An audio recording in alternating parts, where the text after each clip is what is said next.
अरे भैया, आज की सरकार में कोई खुद किसान हो या किसी की खेती बाड़ी किसानी, इन सब का मतलब है बीज, खाद, सिंचाई, फसल की कम कीमत और छुट्टा जानवरों की परेशानी।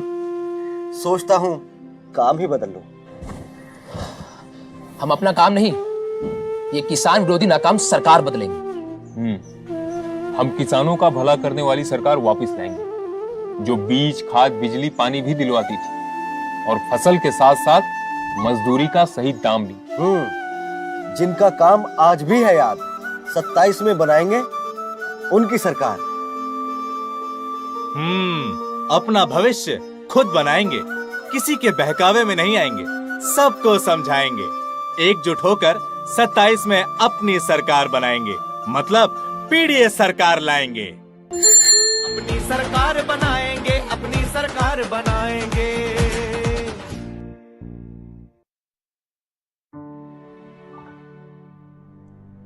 यह अस्पताल तो हमें खुद ही बीमार लग रहा है।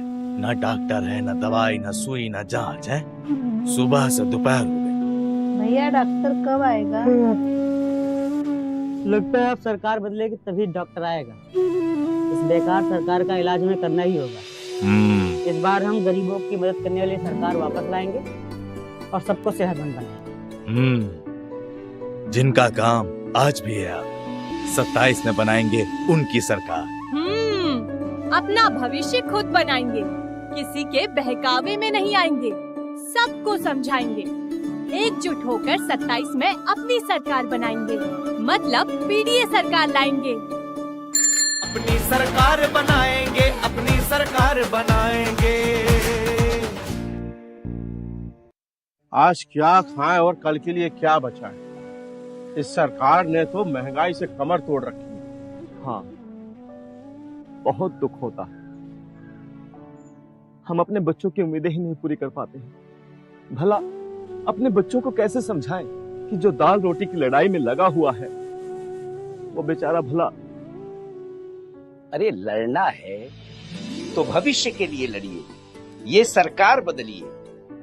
जिसकी मुनाफाखोरी और कंपनियों से चंदा वसूली की वजह से आज महंगाई है, वही सरकार वापस लाए जो इंसान का दुख दर्द समझती है। जिनका काम आज भी है याद, 27 में बनाएंगे उनकी सरकार।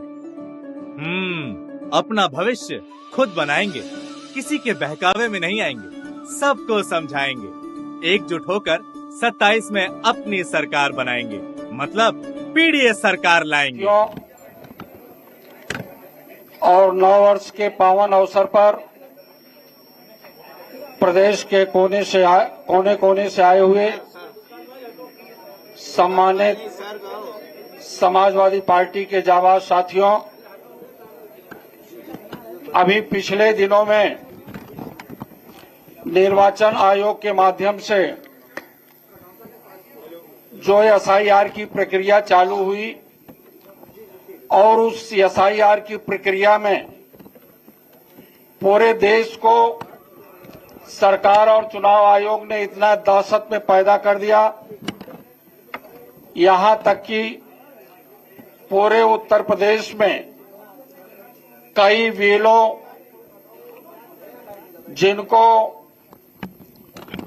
दबाव दे करके और कम समय में एसआईआर का कार्य पूरा कराना चाहते थे,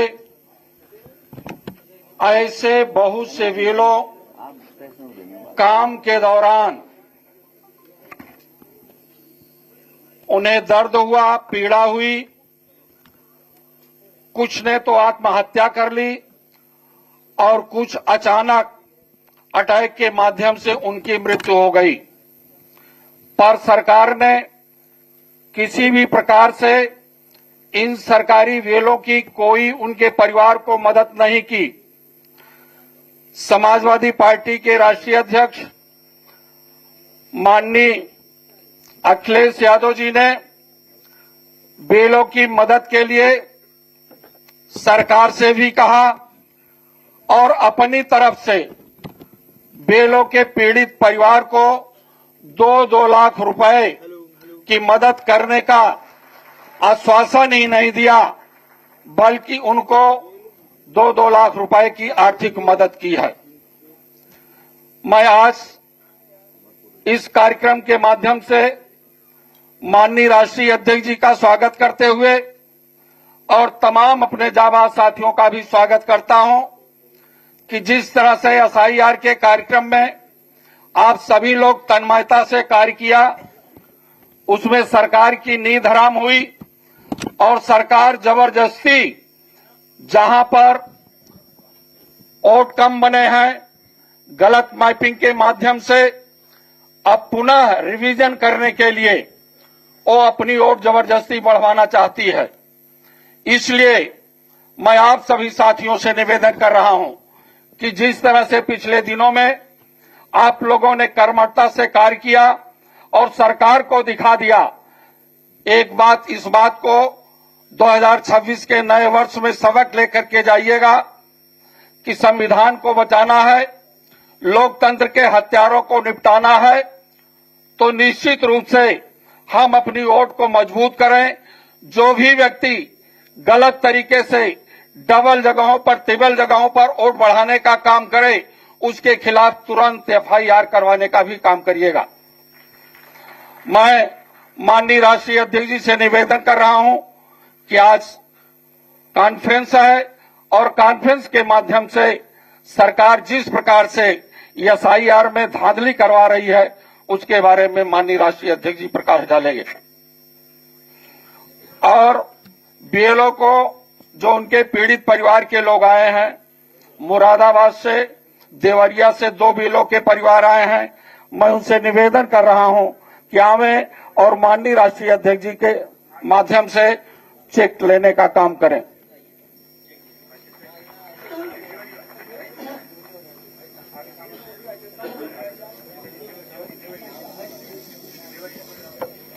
नीचे बैठ जाइएगा, नीचे बैठ के बना लीजिए।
प्रेस के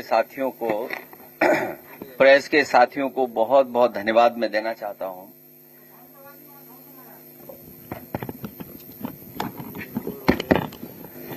प्रेस के साथियों का मैं बहुत बहुत धन्यवाद देना चाहता हूं। नए साल पे हम लोग मिले थे और हम लोग मिलकर के एक दूसरे को बधाई दिए थे। आज फिर हम लोग आपको बधाई देते हैं, नववर्ष की शुभकामनाएं देते हैं। आप स्वस्थ रहें, स्वास्थ्य अच्छा रहे और हम सब लोग मिलकर के इस लोकतंत्र को बचाने के लिए लगातार काम करते रहें। हाल ही में जो उत्तर प्रदेश में लगातार एसआईआर की एक्सरसाइज चल रही थी, जिसमें बड़े पैमाने पर अधिकारियों को शामिल किया गया था। कई विभागों के अधिकारी इस काम में शामिल किए गए थे और उसके माध्यम से उत्तर प्रदेश जो सबसे बड़ा स्टेट है देश का, एसआईआर का काम चल रहा था। स्पेशल रिवीजन जो हो रहा है वोटर लिस्ट का, किसी भी पॉलिटिकल पार्टी ने विरोध नहीं किया और सभी पॉलिटिकल पार्टी के बीएलए जो जितने जहां बना सकता था उसने बनाया और ये पूरे उत्तर प्रदेश में एक्सरसाइज हुई। अब जब ड्राफ्ट मतदाता सूची आ गई है तो जैसी आशंका थी कि लगभग 3 करोड़ वोट उसमें काट दिए जाएंगे। हम लोग आशंका केवल 3 करोड़ वोट की कर रहे थे, लेकिन उसी दौरान जब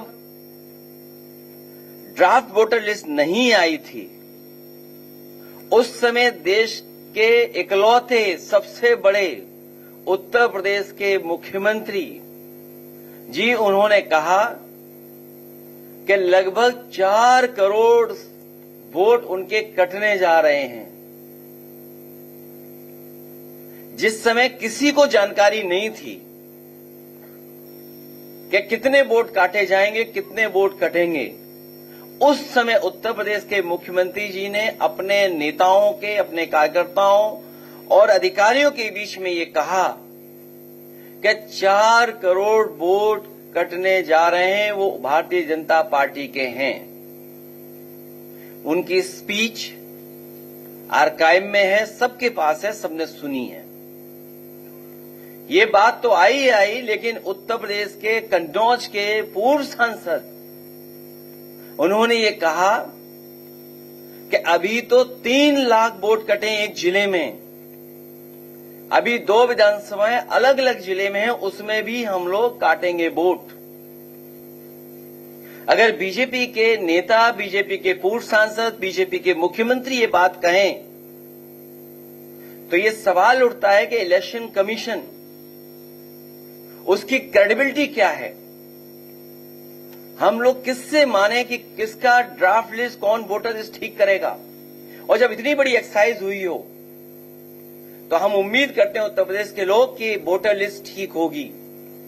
लेकिन इधर जो डिफरेंस नजर आ रहा है राज्य चुनाव आयोग के माध्यम से और भारत सरकार की एक्सरसाइज के बाद जो डिफरेंस नजर आ रहा है, वो डिफरेंस इतना नजर आ रहा है कि लग रहा है कि कोई न कोई साजिश षड्यंत्र चल रहा है।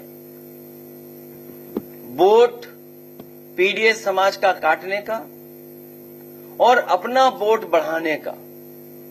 जब एक प्रतिष्ठित अखबार में ये बात आई कि सरकार ने ये निर्देश दिए हैं कि हर बूथ पर 200 वोट बढ़ाए जाएं, तो शक और गहरा हो जाता है।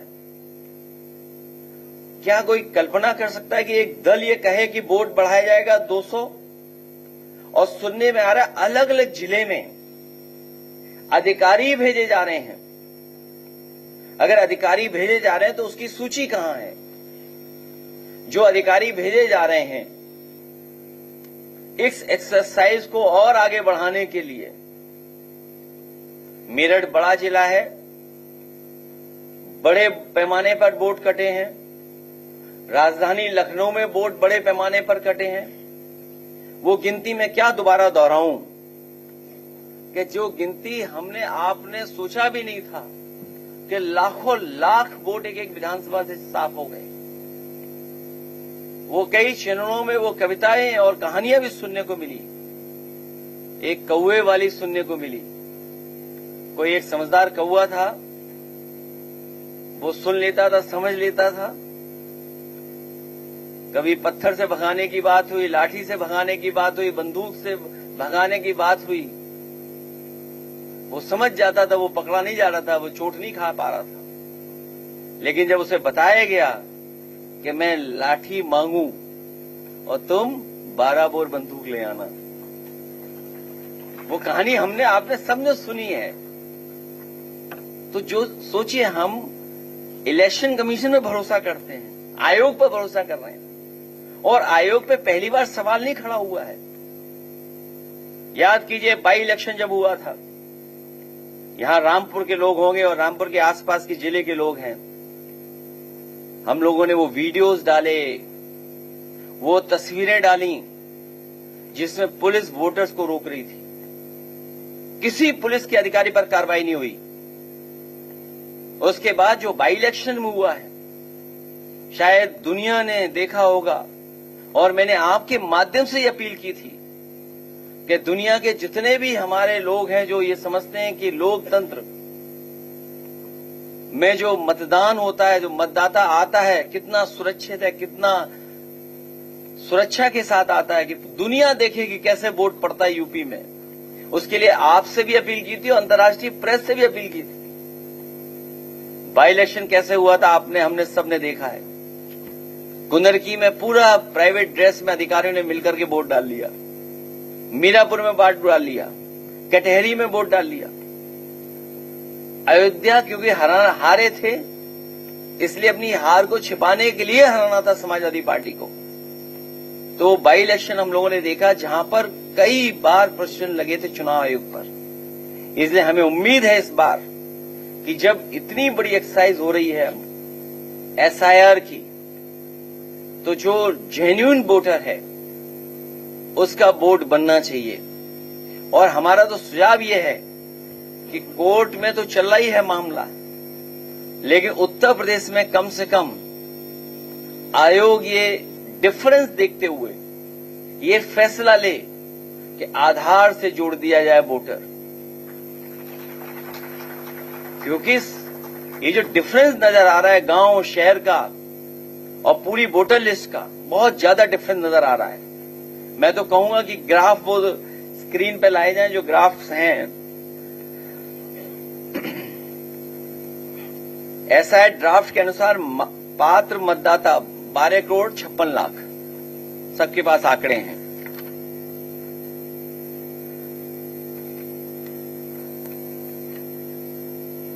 ग्राफ सेकंड दिखा दो।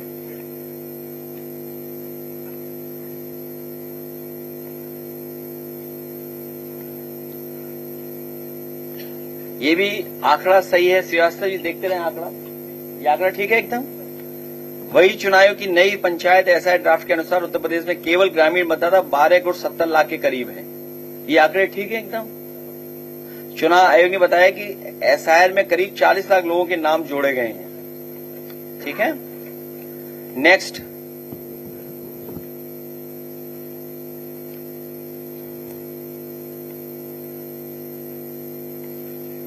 और एसआई ड्राफ्ट में ये बता रहे हैं कि 13 लाख ग्रामीण क्षेत्र में वोट कम हुए, ये भी ठीक है। जो एसआई ड्राफ्ट वोटर लिस्ट बनी है उसमें ये बताया जा रहा है कि इतने कम हो रहे हैं वोट।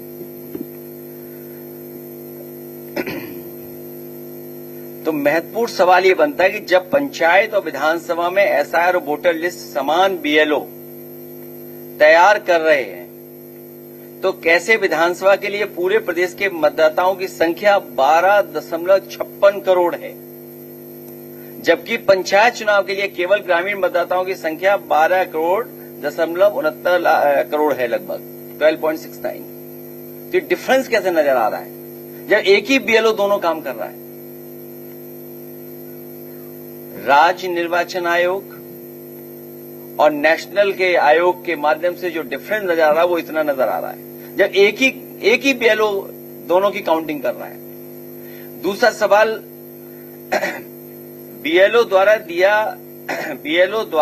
किया जा रहा है एसआईआर में कैसे विधानसभा के मतदाता ड्राफ्ट में 2 करोड़ 88 लाख वोटर काटे गए हैं, जबकि पंचायत चुनाव में उन्हीं बीएलओ द्वारा 40 लाख जोड़े गए हैं। क्या इसी तथ्य को छिपाने के लिए पंचायत चुनाव के मतदाताओं का फाइनल एसआई ड्राफ्ट 50 दिन के विलंब से आएगा?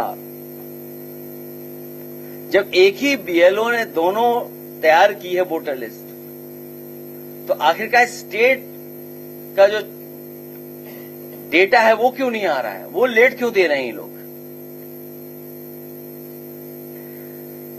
अब क्योंकि हम किससे मांग कर सकते हैं? चुनाव आयोग से ही मांग कर सकते हैं। ये क्योंकि सरकार में बैठे हुए लोगों ने तो पहले ही निर्देश दे दिया है कि 200 बोट बढ़ाने हैं आपको।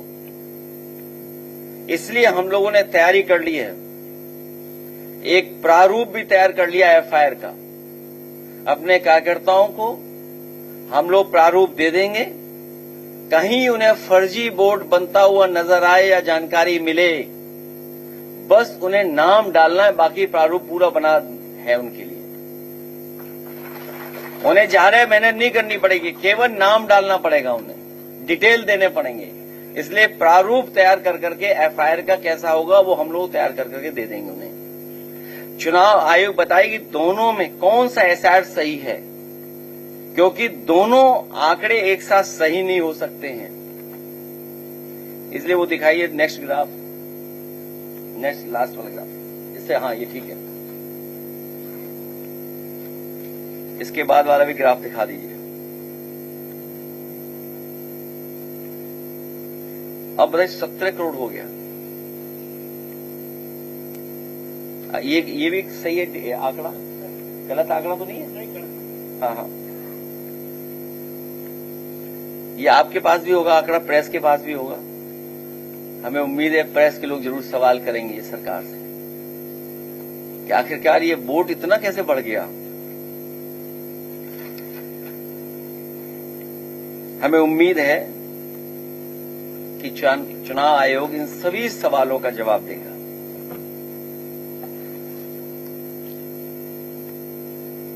ईसीआई ने जो जानकारी दी है हम लोगों को, या जो जानकारी मिल रही है, ईसीआई ने अभी तक जानकारी सार्वजनिक नहीं किया है और बताया जा रहा है कि 1,93 लाख यानी करीब 2 करोड़ लोगों की मैपिंग हो जाने के बाद उन्हें अब अनमैप्ड कर दिया गया है। ये बहुत सीरियस सवाल है कि मैपिंग के बाद लगभग 2 करोड़ वोट अनमैप्ड किए जा रहे हैं और बताया जा रहा है कि कोई एरर हुआ है उसमें। ये एरर नहीं है, ये बीजेपी के लिए एरर किया गया है। बीजेपी गलती नहीं करती है, बीजेपी जानबूझ के गलती कराती है या गलती करती है जिससे आप उलझ जाएं उसी में। अगर मैपिंग के बाद अनमैप्ड किया गया तो ये बहुत सीरियस सवाल है कि लगभग 2 करोड़ वोट अनमैप्ड कर दिए गए हैं। अब इनको नोटिस भेजकर इनसे भी दस्तावेज बीएलओ के माध्यम से जांच की जाएगी। हमने और 2 तो लगभग 3 करोड़ से ऊपर अब इनको नोटिस भेजा जाएगा अनमैप्ड को, और पहले से जो नहीं शामिल हुए जिनको पहले से है मैपिंग में नहीं है उन सबको नोटिस जा रहा है। 3 करोड़ से ऊपर लोगों को नोटिस जा रहा है। पहले बताया गया था मैपिंग वाले मतदाताओं को कोई नोटिस नहीं भेजी जाएगी और जांच भी नहीं होगी। अब जब अनमैप्ड कर दिया तो उनको नोटिस भी जाएगा।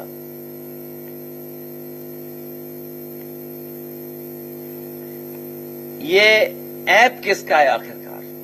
फिर सवाल वही आ गया घूम फिर करके। आखिरकार चुनाव आयोग ये बताए कि ऐप किसका बना हुआ है, ऐप किसने बनाया है, टेक्नोलॉजी कौन सपोर्ट कर रहा है आयोग को। कम से कम पॉलिटिकल पार्टी तो ये जाने। अगर इन हाउस कोई ऐप बनाए तो कोई बात नहीं, लेकिन अगर कोई ऐसी कंपनी है जिसने कभी इलेक्ट्रल बॉन्ड दिया हो, चंदा दिया हो बीजेपी को, तो ये सीधा सीधा बड़ा सीरियस सवाल खड़ा होता है कि अगर किसी मैपिंग ऐप कंपनी ने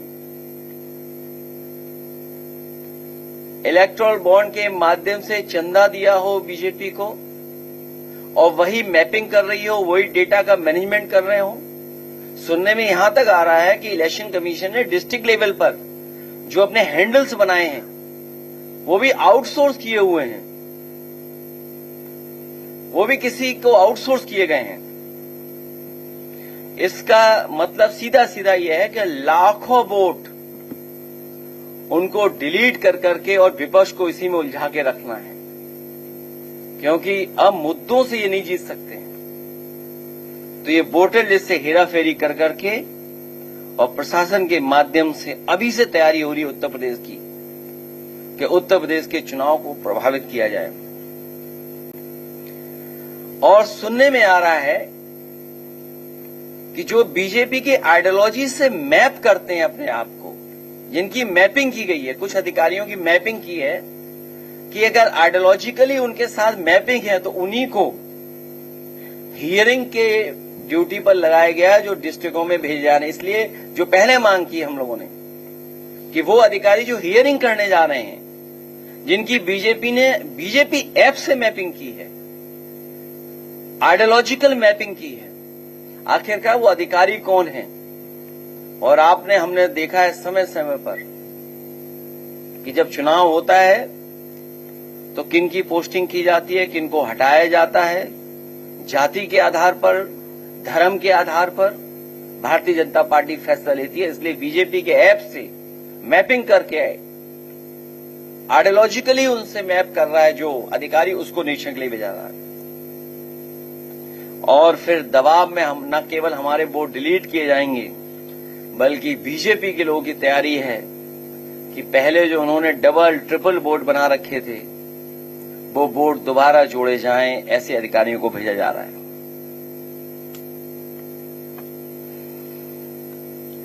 हियरिंग जो हो उस समय राजनीतिक दलों के बीएलओ की मौजूदगी में हो और ये सुनिश्चित किया जाए कि वहां पर बीएलए मौजूद हैं पॉलिटिकल पार्टीज के। और हियरिंग के फैसले के बाद जो कुछ निष्कर्ष निकलता है वो जो सूची बने वो नोटिस बोर्ड पे लगाए, जिससे आम जनता देख सके, वोटर देख सके और पॉलिटिकल पार्टीज को भी प्रोवाइड की जाए वो लिस्ट। और कम से कम अधिकारियों का नंबर, मोबाइल नंबर तो दिया जाए जिससे हम लोग संपर्क कर सकें, हमारे बीएलए संपर्क कर सकें कि कहीं कोई गलती तो नहीं हो रही है। इसलिए भारतीय जनता पार्टी और पूरी सरकार मिलकर के ये साजिश कर रही है कि वोट अब बढ़ाया जाए और डबल बनाया जाए। चुनाव आयोग इस बात को संज्ञान में ले कि सरकार तैयारी कर रही है कि वोट उनके जो इधर उधर हो गए उनके डबल ट्रिपल बना दिए।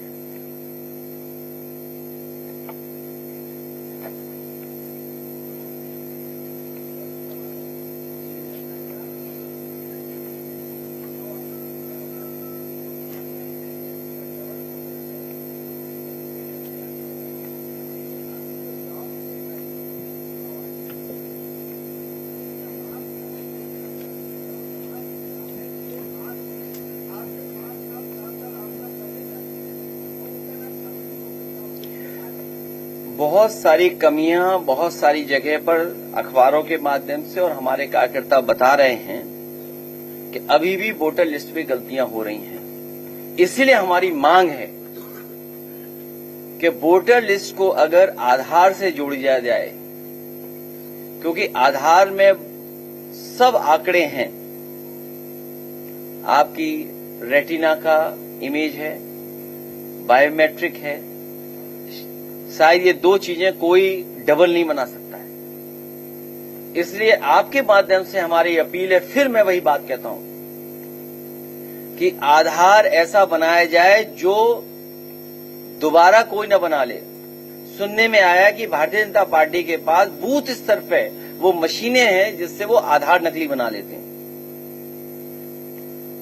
समाजवादी तमाम निष्ठावान कार्यकर्ताओं ने ये जानकारी दी है कि जब भी चुनाव होता है भारतीय जनता पार्टी ऐसी मशीनें लाती है जिससे आधार बना लेते हैं, आधार कार्ड बनता है। हमारी मांग है कि आधार मेटल कार्ड बनाया जाए। जिस तरीके से बड़ी बड़ी बैंक्स के मेटल कार्ड होते हैं, जो सबसे प्रीमियम कार्ड होता है वो मेटल का होता है। और आजकल तो इतना आसान है चीजों को, अपने डेटा को बचाने के लिए। तो हमें उम्मीद है कि उत्तर प्रदेश में जो गोलमाल हो रहा है, जिस तरह की हेराफेरी की तैयारी है, जिस तरह की साजिश है, इसी को देखते हुए देश में एक बार फिर देश फैसला लेगा कि आधार से वोटर लिस्ट जोड़ दी जाए।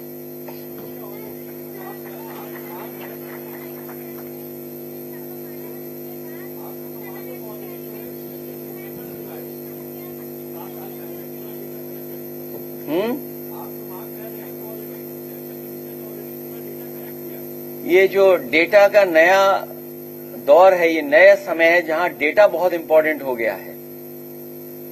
और बीजेपी ने जो काम किया ईडी, सीबीआई, इनकम टैक्स, कोई नया काम नहीं है। ईडी, सीबीआई के माध्यम से हम लोग देखते आए, पूरा महाराष्ट्र के लीडर्स, महाराष्ट्र में सबसे ज्यादा ईडी, सीबीआई, इनकम टैक्स हुआ। अगर आप बीजेपी के हैं तो कोई ईडी, सीबीआई, इनकम टैक्स आपको नहीं पकड़ेगा। अभी सुनने में आ रहा है कि 800 करोड़ से ज्यादा का कोडिन भाई लोगों ने कुछ बनाया है। कोडिन भाइयों के पीछे कोई ईडी, सीबीआई, इनकम टैक्स नहीं है। और फिर 800 करोड़ से न जाने कितना और 800 करोड़ बनाया होगा। पूरा ट्रेल तो पता लगे आखिरकार कितना पैसा बनाया गया है। जहां इलेक्शन है वहां क्यों एक्टिव है ईडी, सीबीआई, इनकम टैक्स? जहां खुलेआम कोडिन भाई घूम रहे हैं उनके खिलाफ क्यों नहीं हो रहा? केवल सरकार अभी तक तो वोट चोरी में लगी हुई थी, वोट डकैती में लगी हुई थी, अब डेटा की डकैती भी करना चाहती थी। क्योंकि वहां पर भारतीय जनता पार्टी को पता है कि वो जीतने वाले नहीं हैं। वहां पर पुनः वहां की जनता, वहां की मुख्यमंत्री आदरणीय ममता बनर्जी के साथ जनता पूरा समर्थन दे रही है, समर्थन कर रही है।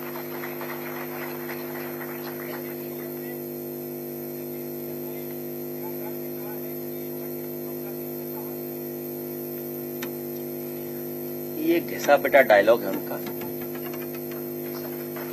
जिनकी खुद की फिल्म ना चली हो उनके डायलॉग क्यों ला रहे हो यहां पर?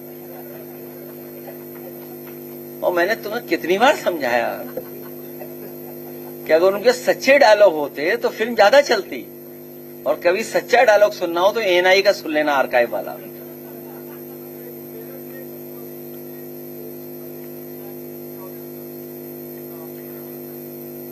बहुत दुखद है क्योंकि उसमें भारतीय जनता पार्टी के लोग ही शामिल हैं, इसीलिए कार्रवाई नहीं हो रही। बहुत दुखद है कि एक बेटी के साथ ऐसी घटना हुई है।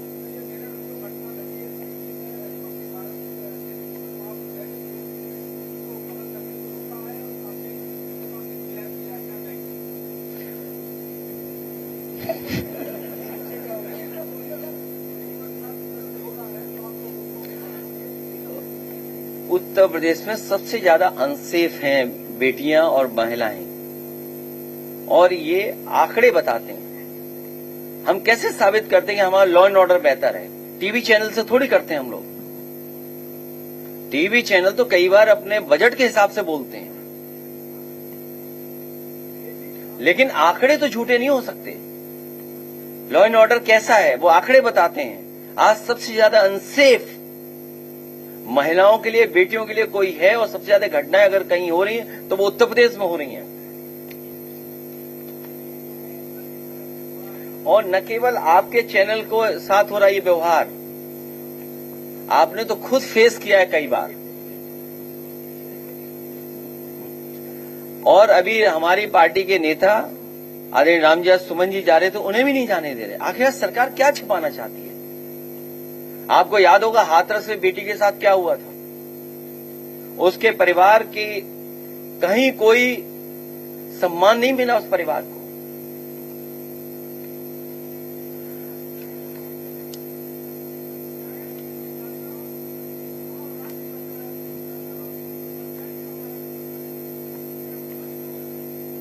वही तो हम जानना चाहते हैं ये डिफर क्यों है। कोई चार्टर्ड अकाउंटेंट बुलाएं, वही तो गिनती ठीक करेगा। और फिर अब तो ये भी बताना चाहिए घुसपैठिया कितने निकले। भाई घुसपैठिया भी तो निकालेगा, आंकड़ा घुसपैठिया का भी तो आना चाहिए इसमें। भाई जहां आंकड़े राज्य निर्वाचन आयोग के और भारत सरकार के आयोग के अलग अलग आ रहे हैं, यही तो चिंता का विषय है। और फिर चिंता का विषय इसलिए भी और है क्योंकि जब मुख्यमंत्री कह रहे हैं कि 4 करोड़ हमारे वोट कट गए, मैपिंग के बाद अनमैपिंग हो रहे हैं वोटर, और उनको नोटिस भेजा जाएगा लगभग 4 करोड़ लोगों को। अधिकारी पोस्ट हो रहे हैं, मैपिंग करके उनके आइडियोलॉजिकल मैपिंग करके उनके अधिकारी पोस्ट हो रहे हैं। तो कितना बड़ा संकट है। ये वोटर लिस्ट अपने हिसाब से बनाना चाहते हैं कि चुनाव कैसे जीता जाएगा, वैसा वोटर लिस्ट बनाइए।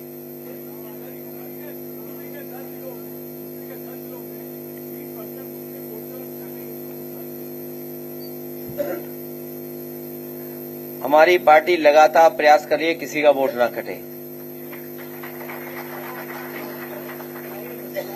और हमारी पार्टी के पास जहां पर अगर जानकारी मिली है तो हमारे बीएलए पूरी जिम्मेदारी के साथ उनका वोट बनवाएंगे।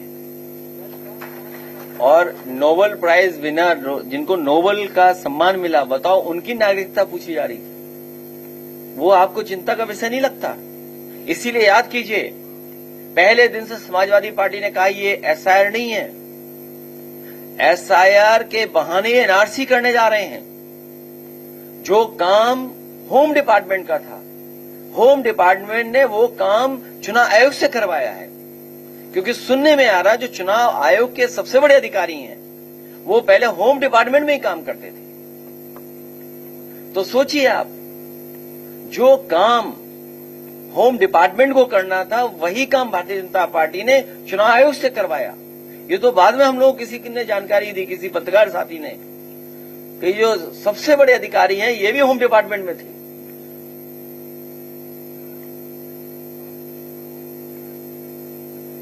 वही मैंने कहा कि 4 करोड़, जब 1 करोड़ आ गया पहले डेटा, फिर 1 करोड़ से ऊपर अनमैप कर दिया, तो कितने हो गए? 4 करोड़ तो हो ही गए लगभग। तो ये 4 करोड़ वोटर ऐसे हैं जो अधिकारियों पे और तब इनके लोग मिल करके दबाव बना करके डबल वोट बनवाने जा रही भारतीय जनता पार्टी। इसीलिए एफआईआर दर्ज कराने के लिए समाजवादी पार्टी अपने बीएलए लोगों से कहेगी, अपने पीडीएफ प्रहरी लोगों से, क्या प्रारूप उनको पास पहुंच जाएगा, उन्हें केवल डिटेल भरना है उसका, और एफआईआर दर्ज कराने की तैयारी करें।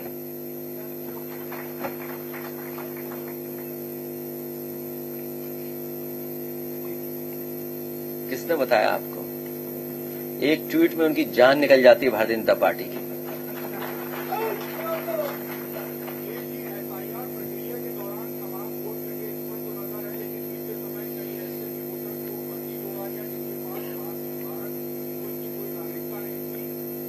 तो वो सूची कहाँ है? घुसपैठियों की सूची तो दें।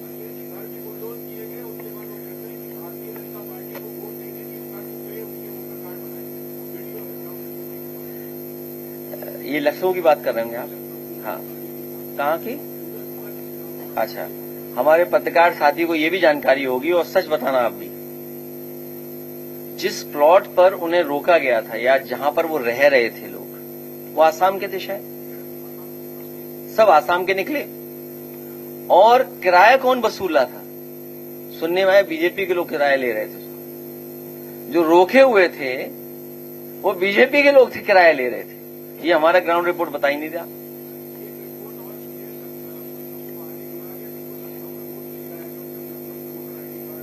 ये भारतीय जनता पार्टी इसी तरह की वोटर लिस्ट में हेराफेरी करने की तैयारी है। इसलिए चुनाव आयोग हम लोगों को मुस्तैदी से, जितने आपके माध्यम से जो जानकारी पहुंच रही, प्लस ये जितने भी जिम्मेदार कार्यकर्ता नेता बैठे हमारे आसपास, ये सब जिम्मेदारी निभाएंगे। क्योंकि जितना वोटर लिस्ट हमारी बेहतर हो जाएगी और जितना हम वोट अपना बचा लेंगे और बना लेंगे, उतना ही जल्दी हम लोग भारतीय जनता पार्टी को हरा देंगे।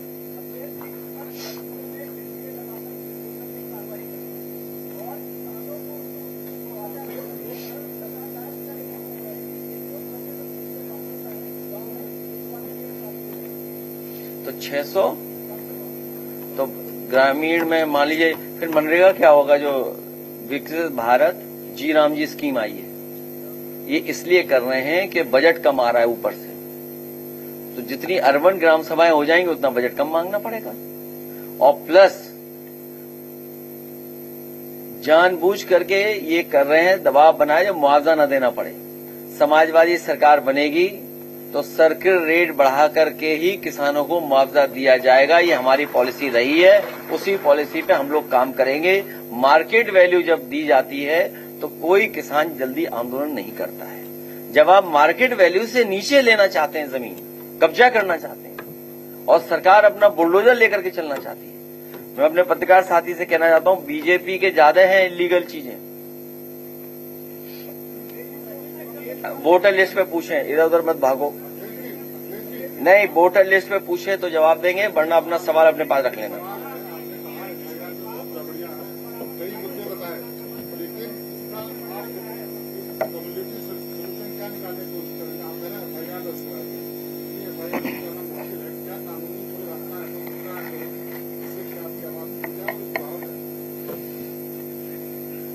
एसआईआर इसलिए हुआ था कि वोटर लिस्ट ठीक हो जाए।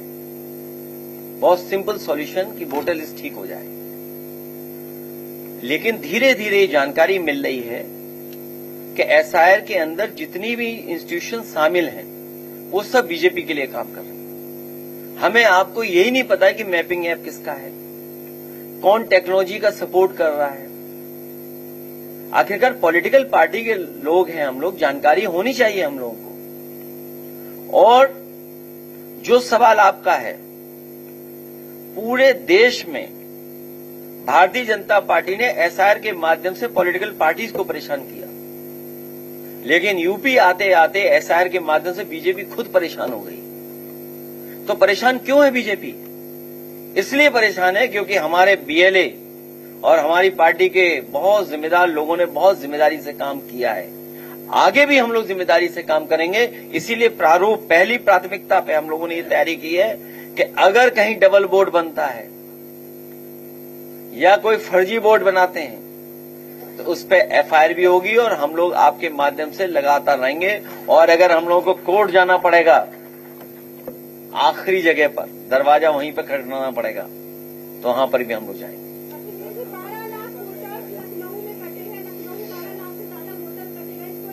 तो बीजेपी के लिए चिंता का विषय है कि 12 लाख वोट कटे, इसका मतलब जीत भी उनकी हार है।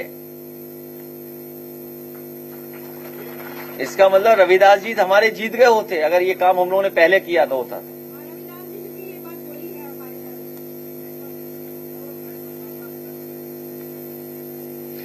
इसकी मांग की है हम लोगों ने कि जो नए मतदाता, क्योंकि हर दिन मतदाता बढ़ेगा, हर दिन कोई न कोई 18 साल का हो रहा है, तो ये तो ऑनगोइंग प्रोसेस है।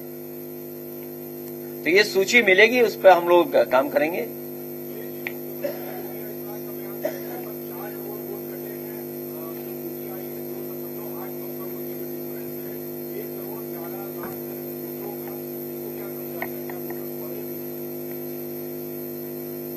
नहीं, एडिशन तो हुआ है, लेकिन कटे कितने वोट हैं? एडिशन तो मैं कह रहा हूं आज भी कोई 18 साल का हो गया। आज ही एक किसी का जन्मदिन मनाया हम लोगों ने, एक बुजुर्ग थे, एक नया लड़का था कोई, तो वो एडिशन तो होगा ही होगा। हर दिन वोट बढ़ेगा। ये कोई बहुत बड़ी साजिश कर रही है बीजेपी, बहुत बड़ा षड्यंत्र है ये विपक्ष के खिलाफ। इसके साथ साथ ये सबसे बड़ा तो ये है कि 1,93,00,000 लगभग 2 करोड़ फिर अनमैप्ड हो गए। ये कितना सीरियस इशू है। और 1,04,00,000 पहले था, तो टोटल लगभग 4 करोड़ लोग अनमैप्ड हो गए जिनको नोटिस भेजा जाएगा। ये सीरियस सवाल है।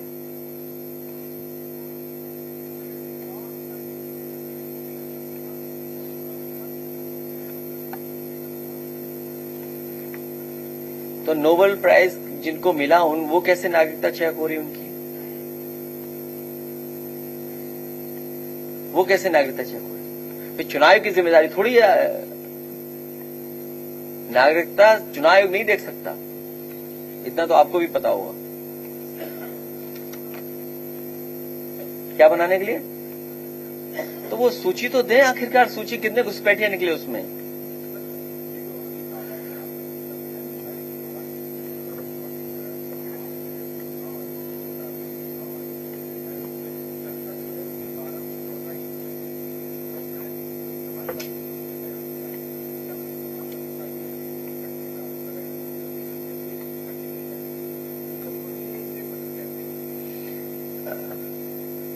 हमारी पार्टी मूव करेगी, अभी बहुत समय है।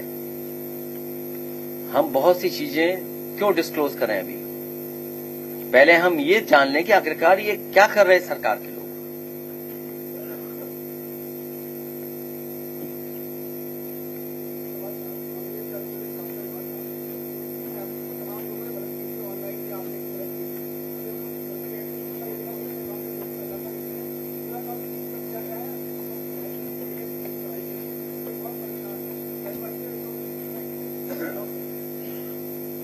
परिवार से दिलवाना, एप्लीकेशन दिलवाना।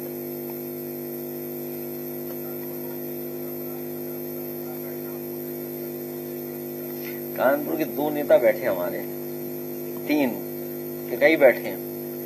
अखिलेश दुबे के बारे में पूछ लो इन लोगों से, कई आईपीएस फंस जाएंगे उसमें। और वहां तो एक बहुत बड़ा अधिकारी वो बैठा है जिसने कन्नौज में लगभग 10,000 रेड कार्ड दिए थे 2019 के चुनाव में, तो पुलिस से। और ये देखिए, अभी ये सवाल पूछे थे पत्रकार साथी कि जिसकी इनकाउंटर कर दिया, सोचिए आप, और अपना इनकाउंटर सही साबित करने के लिए स्वजाति का भी इनकाउंटर किया था, वो भी फर्जी। एक फर्जी इनकाउंटर को छिपाने के लिए एक और फर्जी इनकाउंटर किया था अमेठी में, अगर याद हो आपको। अमेठी के रहने वाले अमेठी के,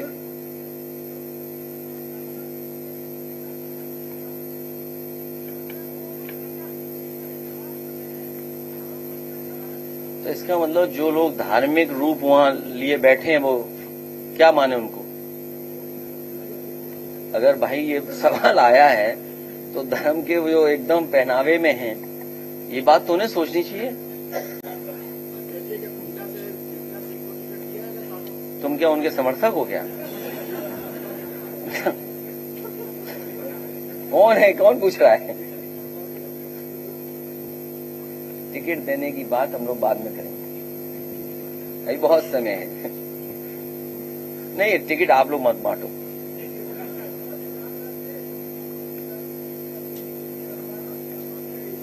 वो इसलिए किया होगा कि मुख्यमंत्री गए होंगे वहां स्नान करने, उनके स्नान में कहीं वो ना आ जाए, कोई डिस्टर्बेंस ना हो।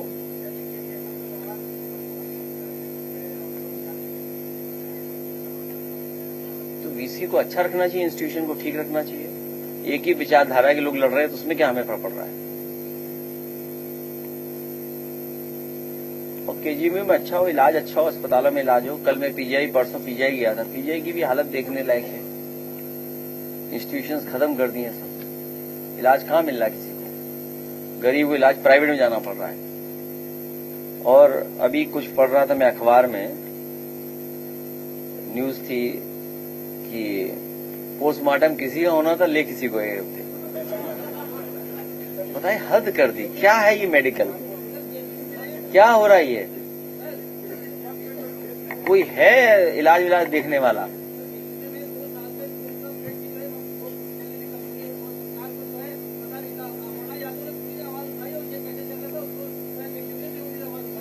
इनके सवाल का जवाब हम नहीं देंगे, किसी के समर्थक दिख रहे हैं मुझे।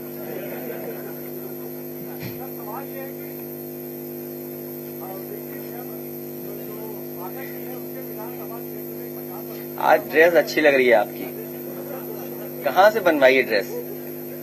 बहुत अच्छी लग रही है, हैं? नहीं, मिलिट्री नहीं लग रही।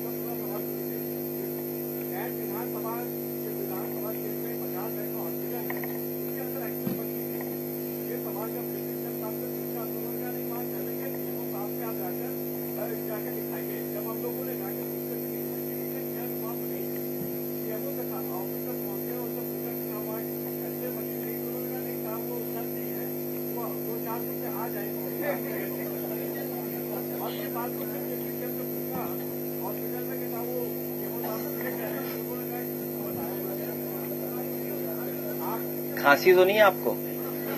बस तब ठीक, बहुत धन्यवाद।